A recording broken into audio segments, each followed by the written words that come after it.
Exercise 5.3 का चौथा सवाल देखिए।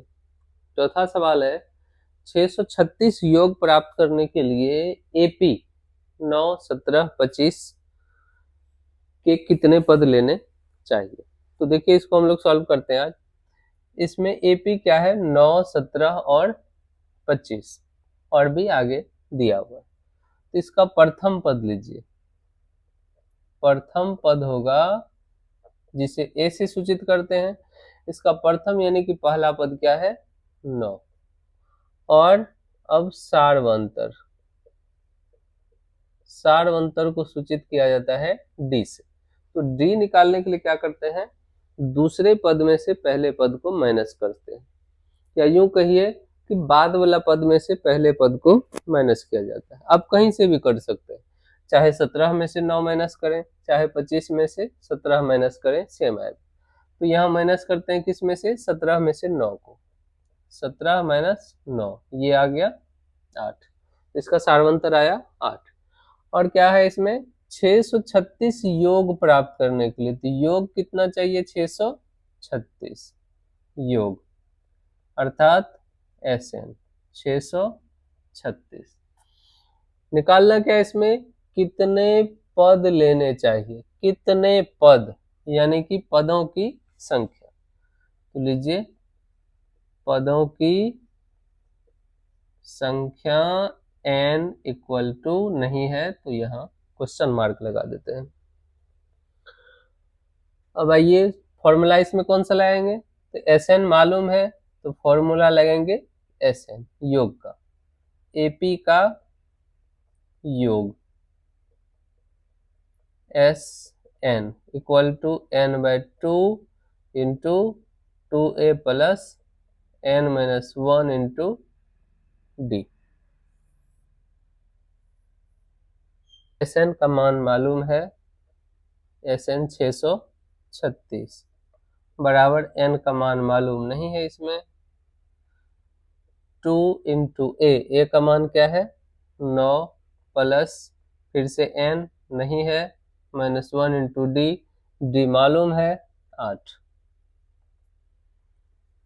636 इक्वल टू n/2।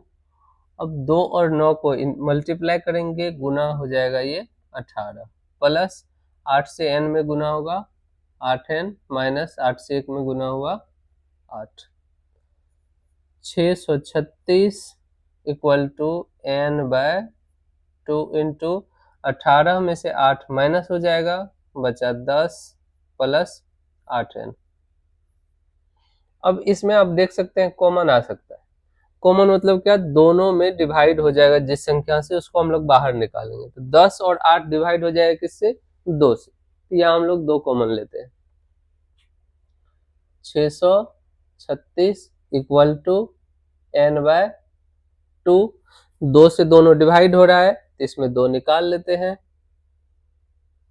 2 से जब कॉमन लेते हैं यहाँ, तो इसमें 2 से जब 10 में डिवाइड किया जाएगा, भाग देंगे तो होगा 5 प्लस 2 से 8 में भाग देंगे 4। अब ये 2 और 2 कैंसिल हो गया, 636 बराबर n इंटू 5 प्लस 4n। 636 बराबर n से 5 में गुना होगा 5n प्लस n से 4n में गुना होगा 4n²। अब 636 प्लस है, इसको उधर ले जाएंगे माइनस हो जाएगा, और 636 को जब उधर करते हैं तो इधर कोई संख्या नहीं बचेगी, तो ऐसी स्थिति में क्या लिखते हैं हम लोग 0। तो ऐसी स्थिति में लिखा जाएगा 0 इक्वल टू, इसमें n² को पहले लिखते हैं 4n² प्लस 5n। 636 प्लस है इस साइड में, उधर आने पर हो जाएगा -636। तो यह एक देखिए द्विघात समीकरण प्राप्त हो गया है।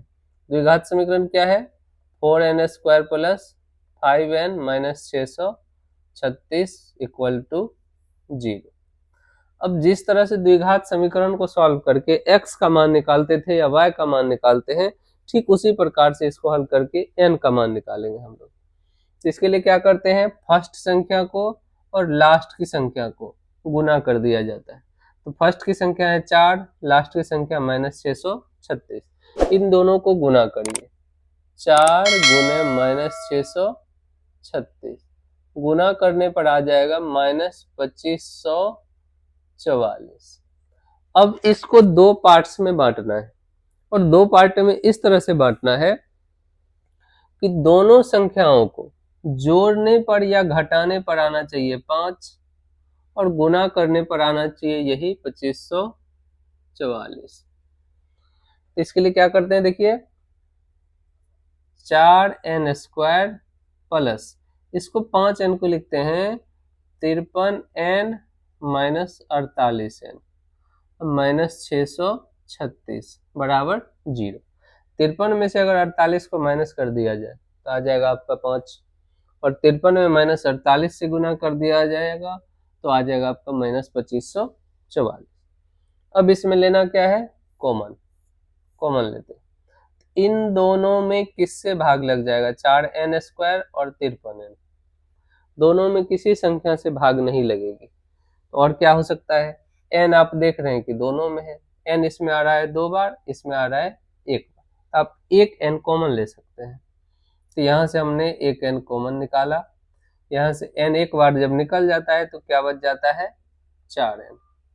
यहाँ से n निकल गया, क्या बचा 53, माइनस इन दोनों में क्या कॉमन आ सकता है, 48 और 636 किससे डिवाइड हो सकता है, 48 और 636 में 12 से भाग लग जाएगा। तो यहाँ हम कॉमन लेते हैं 12, 12 चौके 48, 4 बार में माइनस माइनस प्लस हो जाएगा, 12 से 636 को डिवाइड करेंगे 53 बराबर 0। अब देखिए, अब दोनों ब्रैकेट की संख्या सेम है, दोनों पद समान है, यानी कि ये सही है। तो 4n प्लस 53 इंटू ये रहा n माइनस 12 n है, सॉरी, बराबर 0।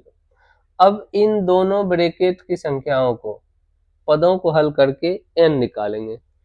तो पहला क्या है, 4n प्लस 53 बराबर 0।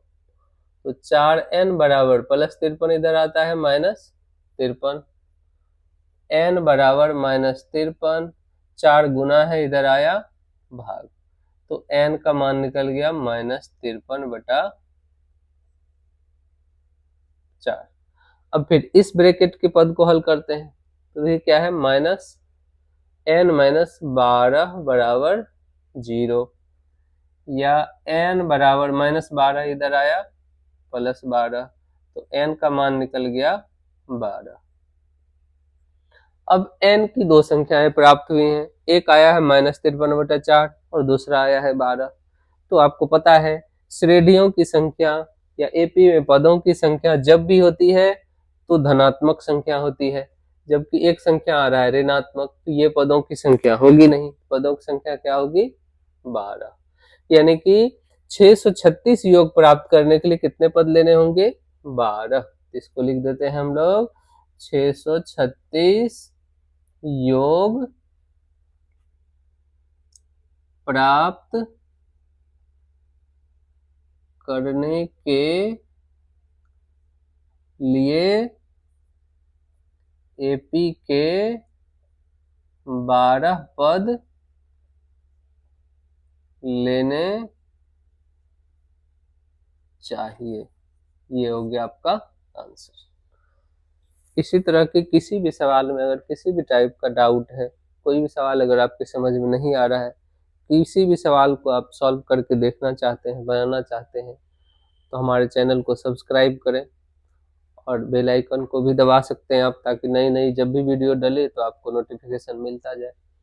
और किसी भी सवाल में अगर डाउट हो तो आप हमें कमेंट्स कर सकते हैं, उसको सॉल्व करके हम आपको वीडियो डाल दिया करेंगे। और इसमें एक चीज़ आप देख सकते हैं कि वीडियो लंबा हो रहा है, हम चाहते हैं कि इसको और भी आपको एक्सप्लेन करके अच्छे से समझा पाएँ, लेकिन वीडियो लंबा होने के कारण जो है जल्दी में ख़त्म करना पड़ता है। तो अगर आप लोग चाहते हैं कि लंबा वीडियो डालें और अधिक एक्सप्लेन करके अगर आपको हम समझा पाएँ, तो आप हमें कमेंट्स करें, हम सवाल को और भी ज़्यादा एक्सप्लेन करके आपको बताएंगे। Thank you.